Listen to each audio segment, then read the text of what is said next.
Study IQ IAS, अब तैयारी हुई affordable.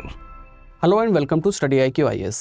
In this session, we are going to discuss Immanuel Kant, who is a German philosopher, and he is very important in Western philosophy. And this is going to be your fourth lecture on Western philosophy for UPSC Civil Services Philosophy Optional Syllabus, that is Western philosophy. So in this session, we will discuss the topics that are given in the UPSC syllabus in paper 1, that is Western philosophy. All the topics we are going to discuss in this video. So if you have any doubts or any concerns regarding philosophy optional, you can contact me on the given ID, that is my Telegram ID, or Instagram is there. You can contact me over there. So before discussing the topics, we have to understand what are the topics that are given in the UPSC syllabus. So let us find out. उससे पहले हम ये समझ लेते हैं कि हमारा जो UPSC का लाइव बैच है वो स्टार्ट हो चुका है, और हमारे इस लाइव बैच में जो हमारे फिलॉसफी ऑप्शनल का जो लाइव बैच है उसमें आपको लाइव क्लासेस के साथ साथ टेस्ट सीरीज भी मिलते हैं। टेस्ट सीरीज में आपके 12 टेस्ट रहते हैं, जिसमें 8 सेक्शनल टेस्ट रहते हैं और 4 आपके फुल लेंथ टेस्ट होते हैं, जिनका इवैल्यूएशन भी हम लाइव क्लासेस के थ्रू करते हैं। इसमें आपको स्टडी मटेरियल प्रोवाइड किया जाता है जो कि PDF की फॉर्म में होता है, और इसके अलावा आपको जो हमारे हैंड रिटन नोट्स है वो भी हम आपको प्रोवाइड करते हैं, ताकि जो हमारा लाइव क्लासेस होती हैं उसके दौरान आपको लिखना ना पड़े। क्योंकि लाइव क्लासेस में अगर आप लिखने के लिए बैठ जाते हैं तो कई सारे इंपॉर्टेंट टॉपिक्स होते हैं जो कि जब मैं एक्सप्लेन कर रहा होता हूं तो आप उनको मिस कर देते हैं, लिखने के चक्कर में ऐसा होता है। तो इसलिए हम क्या करते हैं कि हम आपको जो हैंड रिटन नोट्स है वो अपनी तरफ से आपको प्रोवाइड करते हैं। इसके अलावा सबसे इंपॉर्टेंट चीज़, आपको रिवीजन के लिए मैं आपको अपनी तरफ से माइंड मैप्स प्रोवाइड कराता हूँ, जिनको मैंने खुद ही बनाया है। और वो जो माइंड मैप्स हैं आपके रिवीजन के लिए काफ़ी इंपॉर्टेंट रहते हैं, क्योंकि उसमें एक पेज में आप पूरा डॉक्ट्रिन पढ़ लेते हैं, पूरा स्कूल ऑफ थॉट पढ़ लेते हैं, और वो आपके लिए काफ़ी हेल्पफुल रहता है। तो जो हमारा स्टडी मटेरियल है वो आपके लिए काफ़ी बेनिफिशियल रहने वाला है। अगर आप 2023 का पेपर उठा के देखते हैं, 2022 का, 21 का पुराने पेपर से उठा के देखते हैं, तो आपको मिलेगा कि जितने भी क्वेश्चंस आए हैं सारे मेरे स्टडी मटेरियल से आए हैं। अगर हम बात करते हैं आज के टॉपिक की, अगर हम बात करते हैं आज के कांट के टॉपिक की, तो कांट का जो क्वेश्चन है हमारे 2023 के पेपर में जो आया था वो था, percepts without concepts are empty, concepts without percepts are blind, how Kant reconciles rationalism with empiricism with this statement. इसको हमें एक्सप्लेन करना था। ये एज इट इज स्टेटमेंट मैं अपने क्लास में पढ़ाता हूँ, और एज इट इज स्टेटमेंट जो है वो आपके UPSC के एग्जाम में क्वेश्चन 1 में आपको दिया गया था 10 नंबर का, जिसको आगे हम स्टडी भी करने वाले हैं, जिसको हम आगे देखने भी वाले हैं। So this is all about philosophy optional live batch, और ये इसके जो एडमिशन्स हैं वो क्लोज हो जाएंगे 14 दिसंबर को। इसकी फ़ीस काफ़ी अफोर्डेबल है, 15,999 अगर आप मेरा कोड यूज़ करते हैं SG live. So this is all about philosophy optional live course. अब हम बात करते हैं अपने टॉपिक की। तो अगर हम बात करते हैं हमारे इमैनुअल कांट की, जो कि हमारा अगला फिलोसोफर है, this is the 4th unit in western philosophy paper 1। तो इमैनुअल कांट में क्या क्या हम पढ़ने वाले हैं इसको एक बार हम देख लेते हैं। सबसे पहले हम पढ़ते हैं इसका possibility of synthetic a priori judgements. क्योंकि जब रैशनलिज्म को हमने पढ़ा था तो रैशनलिज्म में हमने ये देखा था कि जो नॉलेज है वो हमें रीजन से आती है, यानी कि जो स्टेटमेंट्स होंगे वो कैसे होंगे, वो एनालिटिक ए प्रायरी होंगे। जब हमने एम्पिरिसिज्म को पढ़ा था तब हमने ये देखा कि जो नॉलेज है वो हमें कहाँ से मिलती है, एक्सपीरियंस से मिलती है। इसका मतलब ये है कि एक्सपीरियंस को डिफाइन करने वाले जो स्टेटमेंट्स होंगे वो ए पोस्टेरियरी स्टेटमेंट्स होंगे, ए प्रायरी ए पोस्टेरियरी, बस यही स्टेटमेंट्स है। इसके अलावा और कोई भी स्टेटमेंट्स नहीं होते, इसके अलावा कोई पॉसिबिलिटी ही नहीं है जजमेंट्स की। कांट कहता है ऐसा नहीं है, इनके बीच का एक रास्ता वो निकाल के देता है। वो ये कहता है कि सिंथेटिक ए प्रायरी जजमेंट्स भी पॉसिबल होते हैं, जिनको आगे हम डिस्कस करने वाले हैं। स्पेस और टाइम है, जिसको हम समझेंगे कि कांट के व्यूज़ क्या हैं स्पेस और टाइम के लिए, कैटेगरीज क्या है उसके अकॉर्डिंग, आइडियाज़ ऑफ रीजन क्या है, एंटीनॉमीज क्या है, critic of proof for the existence of God. ये टॉपिक्स हैं हमारे, जिनको हम कांट की फिलॉसफी में आज डिस्कस करने वाले हैं। तो सबसे पहले अगर हम बात करते हैं possibility of synthetic a priori judgements की, तो इनको हम समझने वाले हैं। अगर हम बात करते हैं सिंथेटिक ए प्रायरी जजमेंट्स की, तो इससे पहले हमें ये पता होना चाहिए कि ए प्रायरी क्या होता है, ए पोस्टेरियरी क्या होता है, सिंथेटिक क्या होता है और एनालिटिक क्या होता है। अगर हम बात करते हैं सिंथेटिक जजमेंट्स की, तो सिंथेटिक जजमेंट्स वो होते हैं जो हमें कोई नई नॉलेज देते हैं। जैसे कि अगर मैं आपसे ये कहता हूँ कि मेरे घर में एक बिल्ली है, तो आपके लिए नई नॉलेज है, क्योंकि सबके घरों में बिल्ली नहीं होती। एनालिटिक का मतलब होता है ऐसे स्टेटमेंट्स जिसमें आपको कोई नई नॉलेज नहीं मिलती। जैसे कि अगर मैं आपसे ये कहता हूँ कि ऑल बैचलर्स आर अनमैरिड, सारे जो बैचलर्स हैं वो अनमैरिड होते हैं, इसमें मैंने आपको कोई नई बात नहीं बताई। जो बैचलर्स हैं वो अनमैरिड हैं, जो अनमैरिड हैं वो बैचलर हैं, इसमें नया क्या बताया मैंने आपको। तो इस तरीके के जो स्टेटमेंट्स हैं, कांट कहता है कि ये जो स्टेटमेंट्स हैं ये एनालिटिक स्टेटमेंट्स होते हैं। आगे वो कहता है कि दो टाइप के स्टेटमेंट्स और होते हैं, और जो कि होते हैं ए प्रायरी और ए पोस्टरी। ए प्रायरी का मतलब होता है प्रायर टू एक्सपीरियंस, यानी कि ऐसे स्टेटमेंट्स जिनको देने के लिए मुझे कोई एक्सपीरियंस लेने की ज़रूरत नहीं है, मैटर ऑफ फैक्ट की। इस वर्ल्ड के बारे में आपको इन्फॉर्मेशन दूंगा लेकिन उसमें किसी भी एक्सपीरियंस की ज़रूरत नहीं होगी, तो वो स्टेटमेंट जो है वो ए प्रायरी स्टेटमेंट्स होते हैं। जैसे कि अगर मैं आपसे कहता हूँ कि गॉड एग्जिस्ट, तो ये जो स्टेटमेंट है ये कैसा है, ये ए प्रायरी स्टेटमेंट है। ए पोस्टरी एक्सपीरियंस वो होते हैं जो पोस्ट एक्सपीरियंस ही हम दे सकते हैं। पोस्ट एक्सपीरियंस यानी कि एक्सपीरियंस करने के बाद। जैसे कि अगर मैं आपसे ये कहता हूं कि I saw a red rose today, मैंने आज एक लाल गुलाब देखा, तो मैं अपने एक्सपीरियंस के बारे में आपको बता रहा हूं। ये ऐसा स्टेटमेंट है जिसको मैं एक्सपीरियंस के ऊपर बेस करके ही आपको बता सकता हूं, यानी कि पोस्ट एक्सपीरियंस ही पॉसिबल है ये वाला जजमेंट। बिना एक्सपीरियंस के मैं आपको नहीं बता सकता कि आज मैंने क्या देखा। इस तरीके से ए priori, A पोस्टरी, synthetic a priori, synthetic ए पोस्टरी। अब अगर हम बात करते हैं कांट की, तो कांट ये कहता है कि जो रैशनलिज्म है वो ये कहता है कि नॉलेज सारी जो है वो इंट्यूशन यानी कि बुद्धि से आती है। इसका मतलब जो नॉलेज है वो कैसी है, वो ए प्रायरी है, यानी कि जो स्टेटमेंट्स होंगे नॉलेज के लिए वो ए प्रायरी स्टेटमेंट्स होंगे। अगर हम बात करते हैं एम्पिरिसिज्म की, लॉक बर्कले ह्यूम की, तो लॉक बर्कले और ह्यूम जो है वो एम्पिरिसिस्ट फिलोसोफर्स हैं और वो ये कहते हैं कि जो नॉलेज है, और knowledge comes from sensory experience only और sense observation. If all the knowledge is dependent on sensory experience or sense observation, which means the corresponding statements or judgments or propositions would be synthetic a posteriori। वो कैसे होंगे, synthetic ए पोस्टरी होंगे। Synthetic का मतलब नई knowledge देंगे, ए पोस्टरी यानी कि पोस्ट एक्सपीरियंस के बाद, एक्सपीरियंस करके ही आपको नई नॉलेज मिलेगी। ऐसा ही मानते हैं एम्पिरिसिस्ट फिलोसोफर्स लॉक बर्कले ह्यूम।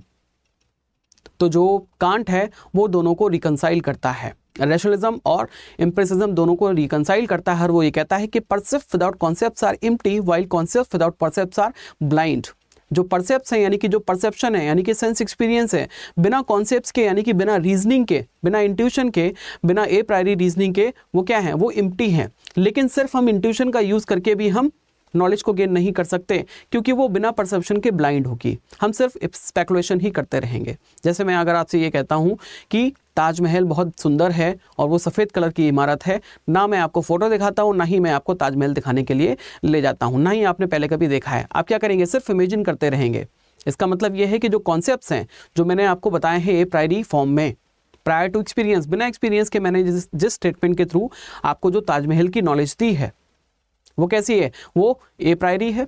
अब वो जो ए प्रायरी है उसमें कोई एक्सपीरियंस आपको नहीं मिल रहा है।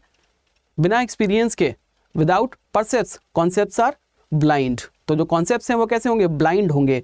ब्लाइंड का मतलब ये है कि आपको कोई क्लियर पिक्चर जो है वो मिलने वाली नहीं है मैटर ऑफ फैक्ट की, यानी कि ताजमहल की जो रियल इमेज है वो आपको मिलने वाली नहीं है। आप सिर्फ स्पेकुलेट करते रहेंगे कि वो कैसी होगी। तो ये कहता है कि जो नॉलेज है वो सिर्फ एनालिटिक या फिर ए प्रायरी या फिर ए पोस्टरी स्टेटमेंट से ही नहीं मिलती, बल्कि सिंथेटिक ए प्रायरी स्टेटमेंट्स भी पॉसिबल होते हैं जिनसे आपको नई नॉलेज मिलती है। सिंथेटिक का मतलब ऐसा स्टेटमेंट जिससे आपको न्यू नॉलेज मिल रही है। ए प्रायरी का मतलब यह है कि विदाउट एक्सपीरियंस, बिना एक्सपीरियंस के आपको नई नॉलेज मिल रही है। जैसे कि अगर मैं कहता हूँ, अब जो कांट है वो ये कहता है कि इसके कई सारे एग्जाम्पल्स होते हैं मैथमेटिक्स के, जो मैथमेटिक्स जो है वो भी सिंथेटिक ए प्रायरी के ऊपर बेस्ड है, और कई सारे मेटाफिजिकल स्टेटमेंट्स भी होते हैं जो कि सिंथेटिक ए प्रायरी होते हैं। कैसे, अगर मैं ये कहता हूँ कि 2 + 2 = 4, इसमें आपको एक्सपीरियंस लेने की ज़रूरत नहीं है, इट इज़ सेल्फ प्रूव्ड, लेकिन आपको नई नॉलेज तो मिल ही रही है ना।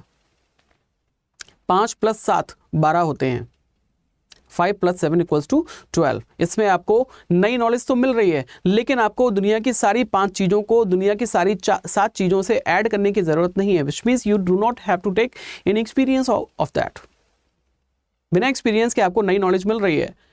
बिना एक्सपीरियंस यानी कि ए प्रायरी और न्यू नॉलेज यानी कि सिंथेटिक। तो सिंथेटिक ए प्रायरी का मतलब होता है कि बिना एक्सपीरियंस के आपको नई नॉलेज मिलती है।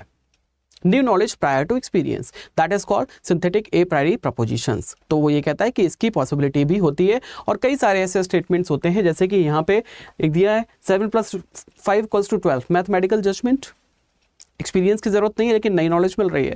नेक्स्ट है every event has a cause, event के बारे में आपको कोई नई बात बताई जा रही है, इवेंट के बारे में नई बात बताई जा रही है यानी कि सिंथेटिक है।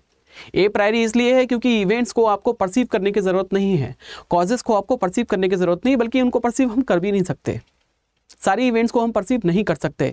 तो ये कैसा है, ये मेटाफिजिकल जजमेंट है, metaphysical which means beyond physical world. तो वो ये कहता है कि कुछ ऐसे मैथमेटिकल और मेटाफिजिकल स्टेटमेंट्स होते हैं जिनको समझने के लिए हम सिंथेटिक ए प्रायरी का हम इस्तेमाल कर सकते हैं। इसका मतलब यह है कि मेटाफिजिक्स की नॉलेज और मैथमेटिक्स की knowledge synthetic a priori judgement से ही पॉसिबल होती है। इस तरीके से वो ये कहता है कि सिंथेटिक ए प्रायरी जो जजमेंट्स हैं वो पॉसिबल होते हैं। क्लियर? चलिए आगे बात करते हैं स्पेस एंड टाइम की। अगर हम बात करते हैं कांट की स्पेस और टाइम की, तो जो कांट है वो ये कहता है कि हम जो कुछ भी एक्सपीरियंस करते हैं, कहाँ एक्सपीरियंस करते हैं, जहां एक्सपीरियंस करते हैं वो स्पेस है और जिस टाइम पे एक्सपीरियंस करते हैं वो टाइम है। फॉर एग्जांपल अभी आप अपने मोबाइल पे या फिर लैपटॉप में या फिर अपने आईपैड में, टैबलेट में इस वीडियो को देख रहे हैं, जिस टाइम पे देख रहे हैं वो टाइम है, और जहां देख रहे हैं, जहां इस वीडियो को देख रहे हैं वो स्पेस है। आप अपने घर में हो सकते हैं, आप अपने ऑफिस में हो सकते हैं, आप पार्क में हो सकते हैं, आप कहीं भी हो सकते हैं, जहां देख रहे हैं वो क्या है, वो उसका स्पेस है। तो इसका मतलब ये है कि हम जब एक्सपीरियंसेस लेते हैं यहाँ पर, तो हम किसी टाइम में लेते हैं और किसी एक्सपीरियंस में लेते हैं, किसी स्पेस में लेते हैं। इस तरीके से टाइम और स्पेस जो है वो हमारे एक्सपीरियंस से पहले ही होते हैं, बल्कि टाइम और स्पेस हमारे एक्सपीरियंस को अकर करने के लिए, एक्सपीरियंस हमारा पॉसिबल हो उसके लिए फाउंडेशन प्रोवाइड कराते हैं। इसका मतलब यह है कि टाइम और स्पेस जो है वो क्या है, वो ए प्रायरी परसेप्ट्स होते हैं, ऐसा कांट कहता है। कांट कहता है टाइम और स्पेस जो ए प्रायरी परसेप्ट्स हैं। ए प्रायरी इसलिए क्योंकि टाइम और स्पेस को हम एक्सपीरियंस नहीं कर सकते प्रायर टू एक्सपीरियंस। परसेप्ट्स इसलिए क्योंकि टाइम और स्पेस में ही हम सारे परसेप्शंस को लेते हैं। जो भी हमने परसेप्शन लिया वो किसी स्पेसिफिक टाइम और किसी स्पेसिफिक स्पेस में लेंगे। जैसे अभी आप इस वीडियो का एक्सपीरियंस ले रहे हैं, किसी स्पेसिफिक टाइम पे ले रहे हैं, किसी स्पेसिफिक टाइम पे आप इस वीडियो को देख रहे हैं और किसी स्पेसिफिक स्पेस में रहकर आप इस वीडियो को देख रहे हैं। आप अपने घर में भी हो सकते हैं, ऑफिस में भी, कहीं भी हो सकते हैं। तो वो जो जगह है, वो जो स्पेस है जहाँ पे चीज़ें होती हैं, जहाँ पे हम किसी भी चीज़ का एक्सपीरियंस लेते हैं, वो स्पेस है, और जिस टाइम पे लेते हैं वो टाइम है। इस तरीके से वो ये कहता है कि टाइम और स्पेस जो है वो हमारे सारे एक्सपीरियंसेस के लिए फाउंडेशन प्रोवाइड कराता है। Clear? So this is the explanation of space and time. Next we have categories. अगर हम बात करते हैं कांट की, तो कांट कहता है कि जब हम दुनिया की नॉलेज लेते हैं, जब हम वर्ल्ड को जानते हैं, तो वर्ल्ड को जानने के लिए हमारे माइंड में 12 कैटेगरीज होती हैं जो कि इनेट होती हैं, हम उनको लेके पैदा होते हैं। और वो ये कहता है कि जब हम वर्ल्ड को देखते हैं तो उन्हीं कैटेगरीज को अप्लाई करके हम दुनिया की जो नॉलेज है उसको हम लेते हैं, उसको इंटरप्रेट करते हैं। सीधे शब्दों में अगर कहा जाए, इजी लैंग्वेज में अगर कहा जाए, तो can't gives us 12 lenses through which we perceive the reality of this empirical world। इस एम्पिरिकल वर्ल्ड की जो रियलिटी है उसको परसीव करने के लिए हमारे पास 12 लेंसेज हैं, यानी कि 12 चश्मे हैं। इन 12 चश्मों से ही हम रियलिटी को समझ सकते हैं, जिनको वो 12 कैटेगरीज बोलता है। और वो जो 12 कैटेगरीज हैं, जिसमें मेन कैटेगरीज होती हैं 4, quantity, quality, causality and modality. उसके अंदर 3 और सब कैटेगरीज होती हैं। इन कैटेगरीज के थ्रू ही हम दुनिया को समझते हैं। फॉर एग्जांपल, अगर मैं किसी भी चीज़ को समझता हूं तो मैं क्या देखता हूं, उसकी क्वांटिटी को देखता हूं। क्वांटिटी में मुझे क्या क्या दिखता है, यूनिटी दिखती है। क्वांटिटी में मुझे यूनिटी दिखाई देगी, प्लुरलिटी हो सकती है, टोटलिटी हो सकती है। क्वांटिटी में क्या देखता हूं, मैं कभी कभी चीज़ों की क्वांटिटी भी देखता हूं कि चीज़ें कितनी हैं, तो उसमें क्वालिटी क्या है उसकी, तो उसमें मैं देखता हूं कि क्या वो रियल है, ठीक है, उसकी रियलिटी क्या है। कभी कभी हम चीज़ों के बारे में बात करते हैं तो उनकी हम क्वालिटी देखने की कोशिश करते हैं। तो क्वालिटी में हम देखते हैं कि कितनी क्वालिटी उसकी रियल है, रियल में उसमें कौन सी क्वालिटी है, रियलिटी, नेगेशन की क्वालिटी है या नहीं है, कौन सी क्वालिटी उसमें नहीं है, या फिर उसकी लिमिटेशन क्या है। इस तरीके से हम देखते हैं। कभी कभी हम चीज़ों के बीच में रिलेशन को देखते हैं। रिलेशन में आता है inherence and subsistence, substance and accident, ठीक है, कि चीज़ों का क्या सब्सटेंस है, सब्सिस्टेंस क्या है, उसका एक्सीडेंट क्या है, यानी कि उसकी एक्सीडेंटल प्रॉपर्टीज़ क्या क्या हैं, कौन कौन सी एसेंशियल प्रॉपर्टीज़ हैं। इसके अलावा हम देखते हैं कॉजलिटी एंड डिपेंडेंस। दो चीज़ों के बीच में हम कॉजल रिलेशन को भी देखते हैं, और ये भी देखते हैं कि एक चीज़ कौन सी दूसरी चीज़ पर डिपेंडेंट है, इसको भी हम चेक करते हैं। तो इसको हम कहते हैं कॉज एंड इफेक्ट थ्योरी। इसके अलावा हम देखते हैं कम्युनिटी, रेसिप्रोकल एक्शन और इंटरैक्शन, लोगों के बीच में जो इंटरैक्शन होता है उसकी भी हमें नॉलेज जो है वो मिलती है इस कैटेगरी के थ्रू, जिसको हम कहते हैं रिलेशन। नेक्स्ट जो है दैट इज मोडालिटी। इसमें हम देखते हैं पॉसिबिलिटी, एग्जिस्टेंस एंड नेसेसिटी, किस चीज़ की पॉसिबिलिटी हो सकती है, किस चीज़ का एग्जिस्टेंस जो है वो हो सकता है, और कौन कौन सी चीज़ें जो है वो नेसेसरी हैं। ये सारे जो कैटेगरीज हैं, इन कैटेगरीज के थ्रू हम क्या करते हैं, हम वर्ल्ड की जो नॉलेज है उसको लेते हैं अकॉर्डिंग टू कांट। कांट ऐसा कहता है कि ये 12 ही कैटेगरीज होती हैं जिसके थ्रू हम दुनिया की नॉलेज जो है वो लेते हैं। नेक्स्ट जो है that is ideas of reason. अब जो कांट है वो ये कहता है we can not know noumena, we can know phenomena only. अब जो कांट है वो ये कहता है रियलिटी जो है वो 2 टाइप की होती है, एक तो होता है फिनोमिना, दूसरा है नॉमिना। फिनोमिना का मतलब है phenomenal world. Phenomenal world means the apparent reality which appears before us, जो हमारे सामने अपीयर होती है, यानी कि स्पेस और टाइम में जो हमारे सेंस ऑर्गन्स के थ्रू जिसको हम देख सकते हैं, तो दैट इज कॉल्ड फिनोमिना। जैसे कि ये फिजिकल वर्ल्ड, ये सब फिनोमिना है।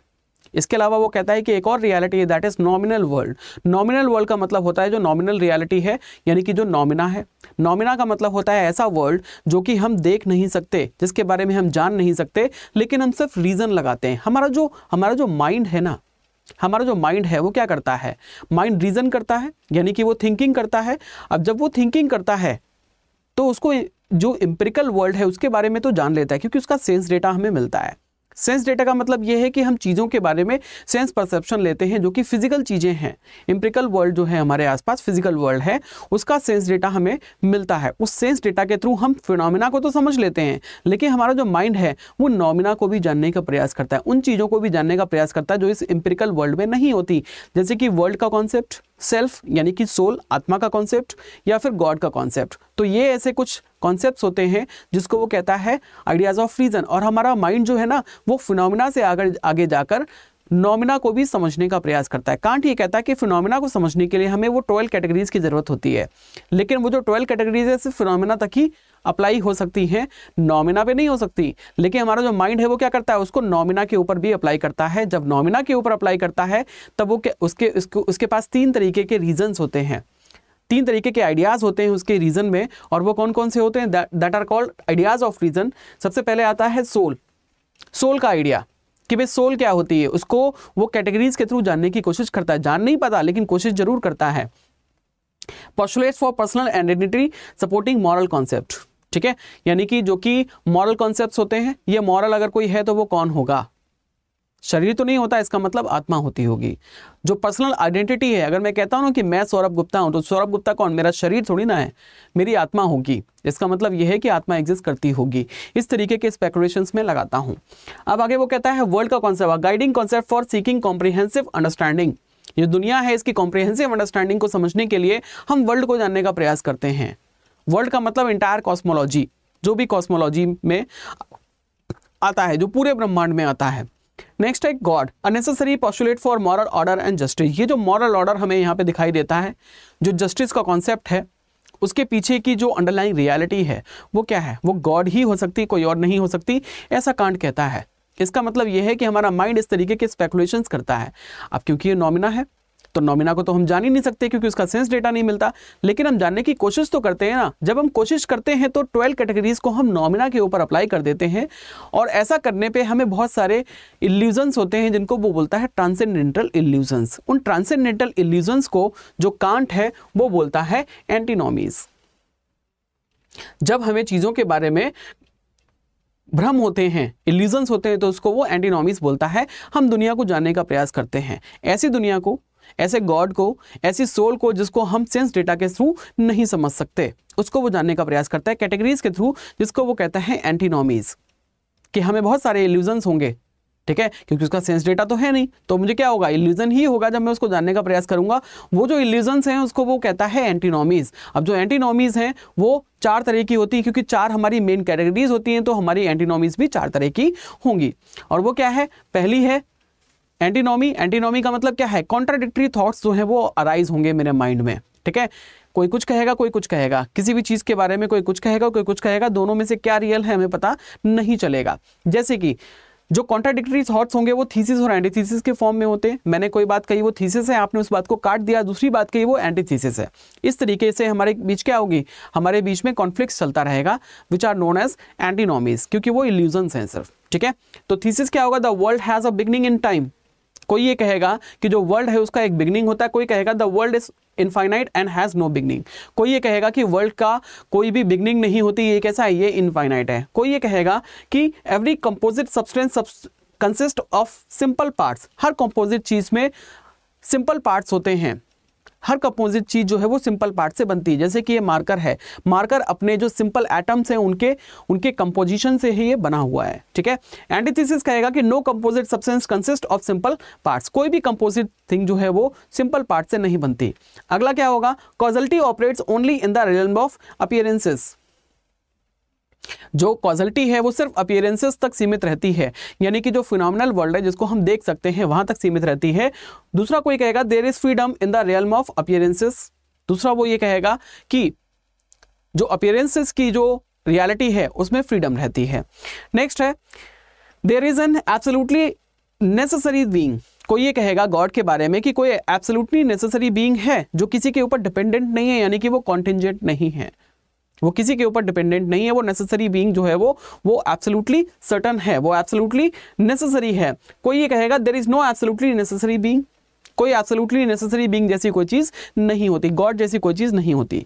इस तरीके के हम सभी क्या करेंगे, स्पेकुलेशंस लगाते रहेंगे, हमें ट्रांसेंडेंटल इल्यूजन्स होते रहेंगे। और ये जो चार थीसिस और एंटीथीसिस हैं, ये चार जो एंटीनॉमीज हैं वो आपकी जो चार मेन कैटेगरीज हैं, पहला कौन सा, quantity, quality, relation and modality, उनके दो थीसिस और एंटीथीसिस होते हैं जिसको वो एंटीनॉमीज कहता है।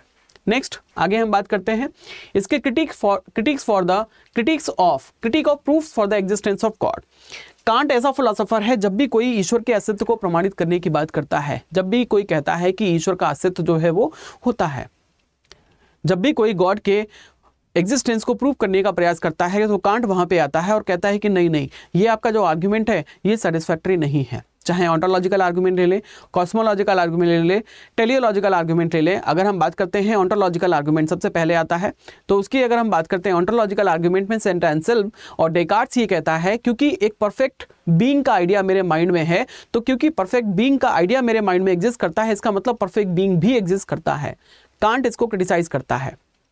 और जो डेकार्ट्स और एंसेल्म है इसमें लिबनिज भी शामिल है, जो ये कहते हैं कि वो परफेक्ट बीइंग है ना, वो कोई और नहीं है, वो गॉड है। कांट ये कहता है कि किसी भी परफेक्ट आइडिया से उसके एग्जिस्टेंस को आप डिराइव नहीं कर सकते। बहुत सारे आइडियाज मेरे माइंड में है, इसका मतलब ये थोड़ी ना है कि वो रियल में एग्जिस्ट करते हैं। जैसे कि for example idea of unicorns का आइडिया मेरे माइंड में है, तो क्या वो रियल वर्ल्ड में, रियलिटी में एग्जिस्ट करते हैं? नहीं करते हैं, वो तो फिक्शन के कैरेक्टर्स हैं, वो तो फिक्टिशियस कैरेक्टर्स हैं, वो रियल नहीं है। इसी तरीके से गॉड के आइडिया से आप गॉड के एग्जिस्टेंस को आप प्रूफ नहीं कर सकते। ये जो आर्ग्यूमेंट है ये सेटिस्फैक्टरी नहीं है, ऐसा कांट कहता है। अगले आर्ग्यूमेंट की अगर हम बात करते हैं कॉस्मोलॉजिकल आर्ग्यूमेंट, कॉस्मोलॉजिकल आर्ग्यूमेंट में बात होती है कॉन्टिंजेंसी की और नेसेसिटी की, कि जो वर्ल्ड है यहाँ पे हर चीज जो है वो कॉन्टिंजेंट है। इसका मतलब ये है कि यहाँ पे हर चीज एक दूसरे के ऊपर डिपेंडेंट है, अपने एग्जिस्टेंस के ऊपर दूसरी चीज के ऊपर डिपेंडेंट होता है। तो कुछ तो ऐसा होगा जो इंडिपेंडेंट होगा और दुनिया की सारी चीजें उसी के ऊपर डिपेंडेंट होंगी। वो कौन है? वो गॉड है। इसका मतलब गॉड का एग्जिस्टेंस होता है।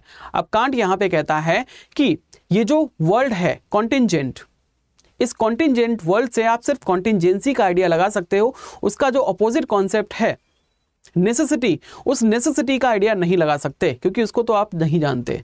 तो आप गॉड के कॉन्सेप्ट को इस तरीके से आप डिराइव नहीं कर सकते। गॉड के एग्जिस्टेंस को इस आर्ग्यूमेंट के साथ में आप प्रूफ नहीं कर सकते। तो इस तरीके से ये वाला आर्ग्यूमेंट भी फेल हो जाता है। अगर हम बात करते हैं टेलियोलॉजिकल आर्ग्यूमेंट की, टेलियोलॉजिकल यानी कि डिजाइन आर्ग्यूमेंट, डिजाइन आर्ग्यूमेंट ये कहता है, टेलियोलॉजिकल आर्ग्यूमेंट ये कहता है कि इस दुनिया में हर चीज का कुछ ना कुछ पर्पस होता है।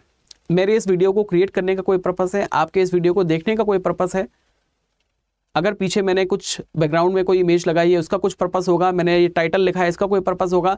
यहाँ किसी भी चीज़ को आप देखिए, हर चीज़ का कुछ ना कुछ पर्पस था और उस पर्पस की वजह से ही वो चीज़ एग्जिस्टेंस में आती है। तो इसका मतलब ये है, ये जो वर्ल्ड है हमारे आसपास, इसमें ऑर्डर है और इसका कोई पर्पस होगा। इसको ऑर्डर देने वाला, इसको जो पर्पस देने वाला है, इसका जो पर्पस है, इसको क्रिएशन के पीछे है, वो किसके माइंड में है? मेरे या आपके माइंड में तो नहीं है, क्योंकि मैंने नहीं बनाया इस वर्ल्ड को, आपने भी नहीं बनाया। तो वो किसने बनाया होगा? जिसने बनाया है उसके माइंड में उस वर्ल्ड को क्रिएट करने का पर्पस है। और वो क्रिएटर कौन हो सकता है? वो गॉड ही हो सकता है, कोई और नहीं हो सकता। इसका मतलब ये है कि गॉड एग्जिस्ट करता है। गॉड के एग्जिस्टेंस को वो इस तरीके से प्रूव करते हैं। दूसरा, ये कहते हैं कि इसको डिजाइन आर्ग्यूमेंट के नाम से भी जाना जाता है। टेलियोलॉजिकल आर्ग्यूमेंट को डिजाइन आर्ग्यूमेंट्स के भी नाम से जाना जाता है। वो ये कहते हैं कि इस वर्ल्ड को हम देखते हैं, ये हमें बड़ी परफेक्ट डिजाइन के फॉर्म में दिखाई देता है। ये वर्ल्ड अपने आप में एक डिजाइन है। इसके अलावा और भी बहुत सारी अमेजिंग डिजाइन हमें देखने को मिलती हैं, जैसे कि ह्यूमन हार्ट, ह्यूमन आई, डीएनए, या फिर मेल फीमेल रिलेशन। अब जो ह्यूमन आई है वो तो ह्यूमंस नहीं बना सकते, ह्यूमन हार्ट को भी ह्यूमंस नहीं बना सकते, डीएनए को भी ह्यूमंस नहीं बना सकते। मेल फीमेल के बीच में कोई रिलेशन होगा, कोई अपोजिट सेक्स के लिए कोई अट्रैक्शन होगा, इसको भी हम अपने हाथ से नहीं क्रिएट कर सकते। ये तो हमें दिया जाता है। वो देने वाला कौन है? ये इतने सारे डिजाइन्स, इतने परफेक्ट, इतने अच्छे डिजाइन्स हैं वर्ल्ड में, तो ये डिजाइन्स हैं, इसका मतलब इसका कोई डिजाइनर भी होगा।